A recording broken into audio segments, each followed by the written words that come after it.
Hello friends, आज के video में आपसे डिस्कस करूंगा कुछ multi bagger candidate for next bull run.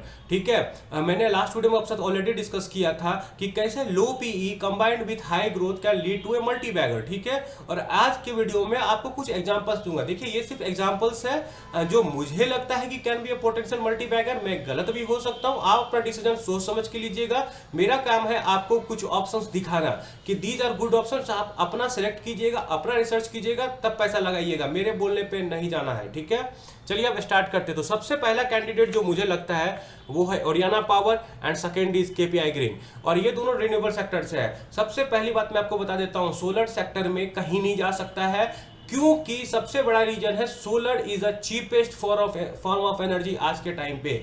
3 रुपए में जनरेट होता है इलेक्ट्रिसिटी, कुछ कुछ कंपनी 2.5 रुपए में भी बेचती है। तो सोलर कहीं नहीं जा रहा, ये आप लिख के रख लीजिए। और इंडिया में 2030 तक अभी भी 160 गीगावाट का काम होना बाकी है सोलर में। एंड सूनर और लेटर ये जो अभी कोयला वाला प्लांट सब है जहां से इलेक्ट्रिसिटी बनता है, वो भी हो सकता है कि फ्यूचर में रिप्लेस हो, क्योंकि ये सबसे सस्ता है, एनवायरमेंटल फ्रेंडली है। चलिए एनवायरमेंटल फ्रेंडली हटा भी दो, फिर भी ये बहुत ही सस्ता है और सोलर कहीं नहीं जाएगा। टेम्पोररी थोड़ा सा सोलर में भले ही हॉल्ट आया है, उसका रीजन है ग्रिड स्टेबल नहीं है। ग्रिड को स्टेबल करने के लिए पहले बेस डाला जाएगा, बेस से ग्रिड को स्टेबल किया जाएगा, तब फिर से सोलर लगाना स्टार्ट होगा। ऐसा नहीं कभी ग्रोथ रेट स्लो हो गया है, बस मतलब ग्रोथ रेट खत्म हो गया है, ग्रोथ रेट हल्का स्लो हुआ है, फ्यूचर में जाके फिर से वापस आने वाला है। तो चलिए ओरियाना पावर क्यों लगता है मुझे मल्टी बैगर है। देखिए, मल्टी बैगर कैंडिडेट है, मल्टी बैगर है या नहीं ये फ्यूचर डिसाइड करेगा। ठीक है। स्टॉक पी कितने का है? 20 का। ठीक है। एंड कंपनी का ग्रोथ रेट कितना होगा? मैं ऑलरेडी ओरियाना पावर पे वीडियो बना चुका हूं, उसमें मैंने आपको डिटेल में बताया था कि कंपनी ग्रो कर सकती है इजिली 75 to 80% के सीएजीआर से, and profit can even grow faster. तो उस हिसाब से कंपनी 2 साल में अपने प्रॉफिट को 3.5 से 4 गुना कर सकती है। 2.5 साल का वोलेट टाइम फ्रेम, तो 4 गुना तो आराम से कर सकती है। मान लीजिए प्रॉफिट को 4 गुना करती है एंड पी उसका 2x का भी एक्सपेंशन मिलता है, तो इट विल बी 8 बैगर। चलो 8 बैगर नहीं, 5 बैगर बन जाता है, तो we will have a multi bagger return next bull run. ठीक है। एक बात और बताता हूं, देखिए ऐसा है कि ये जो एक्सपेंशन होगा ना, ये कभी भी हो सकता है कि आज के 3 महीने बाद ही मार्केट इसको रिवार्ड करना शुरू कर दे, हो सकता है कि आज के 1.5 साल बाद रिवार्ड करना शुरू करे, तो ये कभी भी हो सकता है। We don't know, we can not time it. ठीक है। अच्छा सेंटीमेंट चाहिए होता है, अच्छा मार्केट चाहिए होता है। तो ये था मेरा कैंडिडेट नंबर 1। अब कैंडिडेट नंबर 2 को डिस्कस करते हैं। और हाँ, अगर आपको मेरा वीडियो अच्छा लग रहा हो तो प्लीज लाइक कर दीजिए, सब्सक्राइब कर दीजिए, और मैं आपके लिए ऐसे ही और सारे कंटेंट लाता रहूंगा। इवन मैंने काफी कंपनीज पे डीप डाइव एनालिसिस वीडियो भी बनाया हुआ है, आप उसे जाकर देख सकते हो, जैसे ओरियाना पावर का बनाया हुआ और केपीआई ग्रीन एनर्जी का बनाया हुआ। अब केपीआई ग्रीन एनर्जी पे बात करते हैं। केपीआई ग्रीन एनर्जी का आज के टाइम पे पी रेशियो है 21.2 का। ठीक है। केपीआई एनर्जी का जो है रिसेंटली 36,000 करोड़ का एक एमओयू साइन हुआ है, आई थिंक बोस्टवाना के गवर्नमेंट के साथ, which itself is a big thing, very very big thing. ठीक है। और कंपनी का जो फोरकास्टेड ग्रोथ है वो है 60-70% का, एंड कंपनी अपने पैट को 3 से 4 गुना आराम से कर सकती है अपने अगले 2.5 साल में। इसमें शायद से ओरियाना पावर से थोड़ा कम है, लेकिन still 70% growth is good growth, high growth. ठीक है। क्या ऑर्डर बुक के हिसाब से मुझे FY28 तक का ग्रोथ कंफर्म लगता है? हाँ, ऑर्डर बुक इनके पास 8,000 करोड़ के आसपास का है, और इनको 2028 तक का अपना गाइडेंस मीट करने के लिए चाहिए 11,000 करोड़ का ऑर्डर बुक, और 3,000 का ऑर्डर बुक लेना इनके लिए आई थिंक 2 क्वार्टर का बात है मैक्स टू मैक्स। अगर अच्छा मार्केट रहा तो हो सकता है 1 महीने में भी मिल जाए। तो मुझे ये कंपनी भी अच्छा कैंडिडेट लगता है आज के टाइम पे। मान लो अगर कंपनी का 60-70% से ग्रोथ हो रहा है, तो 3 साल में ये अपने प्रॉफिट को आराम से 3 गुना कर सकती है, 3 से 4 गुना। ठीक है। और मान लो 2x का पी एक्सपेंशन मिलता है, तो 5x तो आराम से हो सकता है इस कंपनी में, राइट। लेकिन आपको ट्रैक करना है, आपको मेरे बोलने पे नहीं जाना है। कंपनी का क्या होता है ना, 1 महीने में बहुत चीजें बदल जाती है। आज के हिसाब से मुझे लग रहा है हो सकता है 3 महीने के बाद ये ना भी लगे मुझे। आपको ये चीज समझना पड़ेगा, बहुत डायनामिक एनवायरनमेंट पे हम लोग जीते हैं। अब आते हैं थर्ड, एक मैं एनबीएफसी आपके साथ डिस्कस करता हूं, सम्मान कैपिटल। आज के टाइम पे मेरा सबसे ज्यादा एलोकेशन है सम्मान कैपिटल में।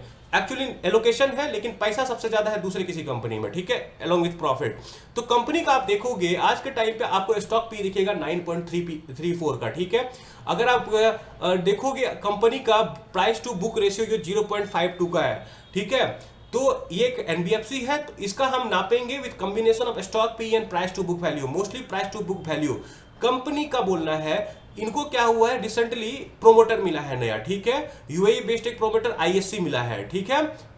तो क्या होने वाला है, वो company I think $1 billion company में डाल रही है अपना प्रोमोटर बनने के लिए। उससे क्या होगा, कंपनी का लोन लेने का रेट सस्ता होगा, ठीक है, कंपनी को काफी एडवांटेज होगा। इवन मैनेजमेंट का बोलना क्या है कि हम अगले 2 साल 30 हजार करोड़ का डिसबर्समेंट करेंगे और 2027-28 तक इनका 1 लाख करोड़ का एयूएम रहेगा एंड गिवन 3% आरओई, इनका प्रॉफिट बनेगा 3,000 करोड़ का, ठीक है। आज के टाइम पे इनका प्रॉफिट कितना बनता है सालाना, 1259 करोड़ का, तो 2.5 गुने का जंप आएगा इनके पीई में। और कंपनी डर्ट चीप वैल्यूएशन पे है आज के टाइम पे, 0.52 का पीई, ये बहुत ही सस्ता है, ठीक है। इवन आप उनका प्रोमोटर जो खरीदार है उनका लगा लो तो भी कंपनी का प्राइस टू बुक वैल्यू 0.7 से ज्यादा नहीं बनता है, तो कंपनी में काफी स्कोप है। पी रेशियो फ्यूचर का हो जाएगा 3-3.5 के आसपास, ठीक है, अगर सेम प्राइस पे आप लो तो मुझे ये कंपनी भी फ्यूचर में एक मल्टी बैगर कैंडिडेट लगती है। देन मैं डिस्कस करता हूं आपके साथ DCB bank. It is one of the private bank और बैंक में मुझे ये काफी चीप लगती है। जैसे प्राइस टू बुक वैल्यू देखो 0.93, स्टॉक का पीई देखो 8.37 का, ठीक है। एंड मैं बताता हूं अगर आप नॉर्मल देखोगे बाकी कंपनीज का तो यहां पे देखिए पी रेशियो मीडियन पी है 14 का एंड देन अगर आप प्राइस टू बुक वैल्यू देखोगे तो मीडियन है 1.36 का, तो यहां से भी हमें दिखता है 50% का तो आराम से एक्सपेंशन हो सकता है। लेकिन मैं आपको एक बात बता देता हूं कि कंपनी का सीन क्या है यहाँ पे कि कंपनी के मैनेजमेंट का बोलना है कि हम एयूएम को अगले हर 3 से 4 साल में डबल करेंगे और अभी फाइनेंस सेक्टर के लिए अच्छा होने वाला है, इनका नेट इंटरेस्ट मार्जिन सब बढ़ेगा and in future it also has a potential to give us a multi-bagger kind of, I'm not expecting 5x plus, बस 2 to 3x तो ये दे सकता है आराम से। आपको ट्रैक करना पड़ेगा क्वार्टर ऑन क्वार्टर, इनका रिजल्ट देखना पड़ेगा, कौन कॉल देखना पड़ेगा। तो ये रहा एक आपको प्राइवेट बैंक, ठीक है। अब हम आते हैं एक कंपनी जिसपे मैं पर्सनली बहुत बुलिश हूं, ठीक है, डेल्टा वाटर, ठीक है। डेल्टा वाटर का पी आज के टाइप आप देखो तो बस 13 का है, ठीक है। और कंपनी के मैनेजमेंट का क्या बोलना है, हम फ्यूचर में दैट इज इस पार्टिकुलर फाइनेंशियल ईयर में 300 करोड़ का रेवेन्यू करेंगे, नेक्स्ट फाइनेंशियल ईयर में 400 करोड़ का करेंगे और उसके बाद 500 करोड़ का करेंगे। तो उसके हिसाब से कंपनी का FY28 में पैट बनता है कितना 125 करोड़ के आसपास पर। कंपनी का करंट पैट है 66 का, तो कंपनी समथिंग अराउंड अपने पैट को 40% से ग्रो करेगी और कंपनी अवेलेबल है 13.6 के पीई से। डेल्टा वाटर पे मैंने एक डिटेल वीडियो बनाया हुआ, आप चाहो तो उसे देख सकते हैं। तो यहां पे क्या है, पी क्या होगा, कंपनी 40 के पी से ग्रो करेगी। और मुझे पर्सनली लगता है कि कंपनी के मैनेजमेंट का ये बहुत ही कंजर्वेटिव गाइडेंस है। कंपनी का आपको ग्राउंड वाटर रिचार्ज में स्पेशलिटी और इंडिया में ग्राउंड वाटर का क्राइसिस तो है, आपको ये बात समझना पड़ेगा। मैं बैंगलोर में रहता हूं, साल में एक वक्त ऐसा आता है कि पानी का लोगों को बहुत दिक्कत होता है बड़े बड़े सोसाइटीज में, इवन यूपी महाराष्ट्र सब में ग्राउंड वाटर लेवल का हालत बहुत ही खराब है। तो ये कंपनी उस सेक्टर में उस नीश में काम करेगी और सूनर और लेटर जब बुल मार्केट आएगा और जब इनको ऑर्डर और भी मिलने लगे, जैसे आज के टाइम पे इनका 850 करोड़ का ऑर्डर बुक इनके पास, तो यही काफी विजिबिलिटी देता है कंपनी को FY27-28 टारगेट मीट करने के लिए। इतना ही ऑर्डर बुक काफी है। लेकिन देखो कंपनी आज के टाइम पे ना क्या बोल रही है कि हम अभी भी 800 करोड़ का इस पार्टिकुलर फाइनेंशियल में ऑर्डर जीत सकते हैं। That mean they will close at around 1500 plus crore का ऑर्डर। तो उससे FY29 तक का इनका आराम से रेवेन्यू विजिबिलिटी दिखता है। नॉट ओनली दैट, उसके ऊपर आप भूल रहे हो कि ये यूपी एंड महाराष्ट्र में भी जा चुके हैं, वहां से भी इनको अगर ग्राउंड वाटर रिचार्ज का ठीक ठाक ऑर्डर मिल जाए, they are looking for biddings, then वहां से भी अच्छा खासा पूछ आ सकता है। गुड बुल मार्केट में इनका पी अगर 2 गुना भी हो और प्रॉफिट इनका 2-2.5 गुना भी हो तो आराम से 4 गुना का तो बन सकता है। And I am saying safely 2 Guna P expense का तो 27 का पी, अगर बुल मार्केट होगा तो P can grow much faster, right, ठीक है। ये मेरा एजम्पशन है, मुझे लगता है I think it is a multi bagger candidate. पता नहीं कब कौन से कंपनी में फ्रॉड हो जाए वो हमें नहीं पता, वी नीड टू ट्रैक, ठीक है। अब हम आते हैं अपने पांचवा कैंडिडेट पे। पांचवा कैंडिडेट में मुझे एक वायर एंड केबल वाला कंपनी है, वो बहुत ही अच्छा लगता है आज के टाइम पे, ठीक है। वी मार्क नाम है, इट इज SME कंपनी, लेकिन उतना भी महंगा नहीं है। आई थिंक 1,30,000-40,000 में एक लॉट मिल जाएगा, डो नॉट रिमेंबर एग्जैक्ट, ठीक है, ये कितना होगा। कंपनी का देखिए, कंपनी ने अपने ईयर ऑन ईयर प्रॉफिट को लगभग 3 गुना किया है एंड ईयर ऑन ईयर अपने रेवेन्यू को 692 करोड़ दैट इज इसको भी डबल किया है, रेवेन्यू को ईयर ऑन ईयर डबल किया है एंड प्रॉफिट को ईयर ऑन ईयर लगभग ट्रिपल से भी ज्यादा किया हुआ है कंपनी ने। इवन अगर आप देखोगे ये हाफ ईयरली रिजल्ट देती है तो हाफ ईयरली के बेसिस पे भी इसका ठीक ठाक रिजल्ट में 40-50% का जंप आया हुआ है एंड फ्यूचर में दे आर सेइंग कि they will continue the same momentum, ठीक है। और आप देखो इनका पी कितना आज के टाइम पे 27-28 का है। तो कंपनी एक है जो कि आपको 100% ग्रोथ से ग्रो कर रही है। कंपनी अपनी कैपेसिटी को आई थिंक 5-6 गुना करने वाली है अगले कुछ टाइम में, आई थिंक 4 या 5 गुना, एग्जैक्टली रिमेंबर नहीं है, याद नहीं है मुझे, लेकिन अच्छा खासा एक्सपेंड करने वाली है। 27-28 के पी पे अवेलेबल है। पॉलीकैब को देखो 47 का पी मिलता है, ये 25-30% से ग्रो करते हैं, ठीक है, रेवेन्यू को। तो यहां पे देखो वीमार्क को जब अच्छा वक्त आएगा तो मार्केट ज्यादा वैल्यू देगा, रीरेटिंग करेगा इसका पीई को, और पीई अगर इसका डबल भी हो जाता है और अगले 2-3 साल में कंपनी सेम अगर प्रॉफिट को भी डबल ट्रिपल कर देती है जो आज के टाइम पे कंपनी कर रही है and with capacity expansion it can further do it, तो it looks like a good candidate to me, ठीक है, मल्टीबैगर का। अब मैं एक बात करता हूं आपके साथ, एक और कंपनी बताता हूं जो कि मुझे सेमीकंडक्टर का लगता है, ठीक है, इजमो लिमिटेड। आपको इसको ट्रैक करना पड़ेगा। आज के टाइम पे कंपनी फंड रेजिंग के लिए देख रही है और ऐसा हो सकता है कि फंड रेजिंग तक इसमें पैसा ना बने, इट्स अ पॉसिबिलिटी, ठीक है। देखिए मैं इस कंपनी में क्यों इतना बुलिश हूं। आज के टाइम पे कंपनी का स्टॉक पी है 40 का। आप बोलोगे सर ये तो हाई पी है, लेकिन मैं आपको एक बात बताता हूं, ये एक सेमीकंडक्टर डोमेन में काम करने वाली कंपनी है। सेमीकंडक्टर डोमेन में आप ढूंढ लो, आपको कोई कंपनी 70-80 के पी से मिल जाए, नीचे नहीं मिलेगा। तो आराम से पी का एक्सपेंशन होगा इसका 2 गुना का। एंड मैनेजमेंट का बोलना है कि वो जो 150 करोड़ के आसपास का 200 करोड़ के आसपास का जो फंड रेजिंग करेंगे उससे वो बनाएंगे प्लांट, ठीक है, और वहां से उनका रेवेन्यू कैपेबिलिटी होगा 1000 करोड़ का।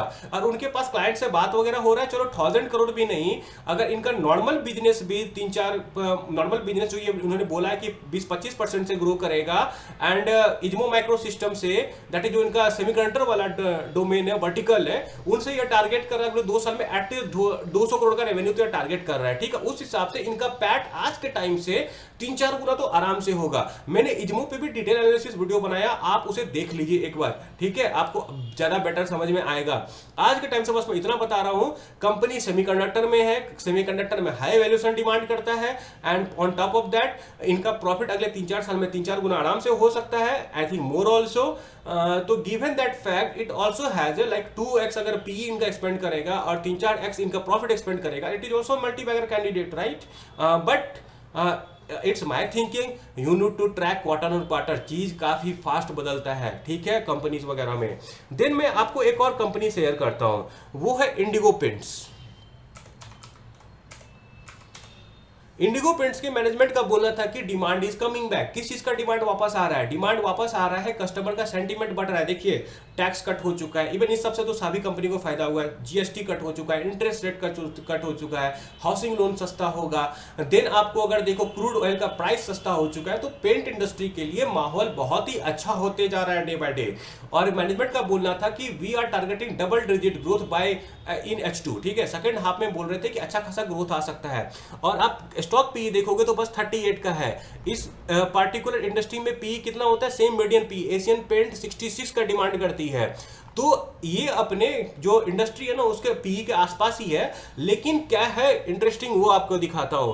कंपनी ने बैलेंस शीट में चलते हैं उसके लिए, कंपनी एक तो डेब्ट फ्री कंपनी है। सेकंड आप देखिए 2023 में इनका कैपेसिटी था दैट इज फिक्स एसेट था 265 करोड़ का, आज के टाइम पे 540, ये डबल है। लेकिन करंट वर्क इन प्रोग्रेस है 219 करोड़ का।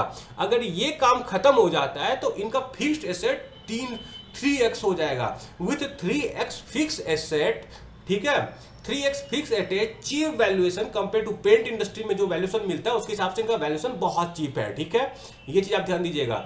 3x इनका फिक्स एसेट होगा। देन उसके ऊपर से इनको एबिटा मार्जिन में पुश मिलेगा क्योंकि क्रूड ऑयल सबका रेट सस्ता हो चुका है आज के टाइम पे, राइट। तो इनका रॉ मटेरियल सस्ता बनेगा, इनका मार्जिन बढ़ेगा। तो अगर इनका 3x फिक्स एसेट हुआ है तो रेवेन्यू 2.5-3 गुना भी होता है and push in EBITDA margin, क्योंकि कंपनी क्या है, कर्ज में तो है नहीं, तो बाकी इनका कॉस्ट वॉस्ट तो जाएगा नहीं। मैं डिटेल में बताया एक वीडियो में, वो देख लीजिएगा, ठीक है। इंडिगो पेंट्स पे मैंने एक वीडियो डाला हुआ है। तो मेरा गेस है कि इनका प्रॉफिट 3 से 4 गुना आराम से हो सकता है अगले 2-2.5 साल में, अगर मार्केट में पेंट इंडस्ट्री में जैसे सेंटीमेंट सुधर रहा है वो दिख रहा है एंड वो फ्यूचर में हो सकता है और मोस्ट लाइकली होगा ही होगा, ठीक है। तो रेवेन्यू इनका 3x हो सकता है, then with some EBITDA margin push their profit can go 4x, and अगर थोड़ा सा भी इनको मान लीजिए 0.5 पर 50% का भी अगर इनको पी एक्सपेंशन मिल जाता है, it is also a market multibagger candidate, right. Then एक और करता हूं मैं आपके साथ इंडिया शेल्टर। वैसे मुझे उतना बुलिश आज के टाइम पे ये कंपनी नहीं लगता है, क्योंकि बात है कि हाउसिंग फाइनेंस में ना बहुत सारी कंपनी आज के टाइम पे एंटर कर चुकी है, लेकिन ये कंपनी थोड़ी स्पेशल है क्योंकि ये 30-35% से आराम से बोलती एयूएम ग्रोथ करेगी, इनका भी मार्जिन आगे बढ़ने वाला है, ठीक है, नेट इंटरेस्ट मार्जिन बढ़ेगा, और इसके हिसाब से क्या होगा, मान लीजिए कंपनी का पी अगर 2 गुना भी हो जाता है कल को बुल मार्केट में, और इनका प्रॉफिट अगले 3 साल में 2-2.5 गुना भी हो जाता है, तो it is also multibagger candidate, right. But keep on tracking, I am not that much bullish as on India shelter finance, बस कंपनी लुक्स लुक्रेटिव, अपने इंडस्ट्री में दैट इज हाउसिंग फाइनेंस में सबसे अच्छा कर रही है आज के टाइम पे, एंड दैट्स ऑल। और एक और बताता हूँ आपको, अनंतराज पे ट्रैक रखिएगा, ठीक है। अनंतराज भले ही आपको 41 पीक पे दिख रहा है, लेकिन it can also grow at 71-72, ठीक है, 75% के CAGR से ये ग्रो कर सकती है अपने बॉटम लाइन को, गिवन कि वो जो बोले हैं डेटा सेंटर में उसे डिलीवर करें, ठीक है। अगर उसे डिलीवर करेंगे ये तो they can easily grow at 80%, peg ratio बनता है 0.5 का, राइट।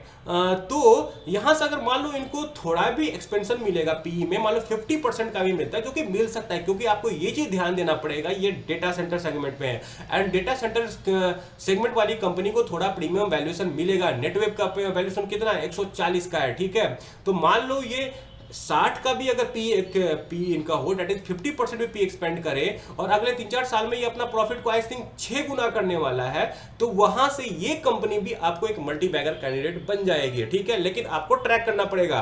मैं अनंतराज पे एक वीडियो बनाया हुआ, उसमें मैंने डिटेल में बोला था कि मैनेजमेंट थोड़ा सा एजुकेशन में डिले करती है, आपको अच्छे से ट्रैक करना पड़ेगा कि ये डिलीवर कर रहे हैं कि नहीं कर रहे। तो ये मेरा रहा कुछ लिस्ट जिसमें कि मुझे लगता है कि मल्टीबैगर पोटेंशियल है, और मैं आपको एक बात बताता हूं, it is not a buy sell recommendation, it is my thinking. मुझे ये कॉम्बिनेशन में लगता है कि लो पीई, दैट इज इनको पी एक्सपेंशन भी मिलेगा और इनका ग्रोथ प्रॉफिट एक्सपेंड भी होगा, और ये बनेंगे मल्टीबैगर इन फ्यूचर, ठीक है। ये मेरा थिंकिंग है, आप मेरे उस पर नहीं जाइएगा, आप अपना एनालिसिस कीजिए तभी खरीदिए, क्योंकि जब तक आप खुद नहीं समझोगे तब तक आपको कॉन्फिडेंस नहीं मिलेगा। कंपनी का शेयर प्राइस 10-15% क्रैश करेगा ना, आप घबरा जाओगे कि क्या करना है नहीं करना है। और हाँ, अनंतराज पे भी मेरा आपको वीडियो मिल जाएगा, डेल्टा वाटर पे भी मिल जाएगा, इजमो पे भी मिल जाएगा, देन आपको केपीआई ग्रीन और ओरियाना पावर पे भी मिल जाएगा। और आपको कुछ नए वीडियो चाहिए तो आप मुझे कॉमेंट सेक्शन में लिख दीजिए, और कैसा लगा मेरा वीडियो प्लीज बताइएगा, एंड लाइक कर दीजिए एंड सब्सक्राइब कर दीजिए। Thanks a lot.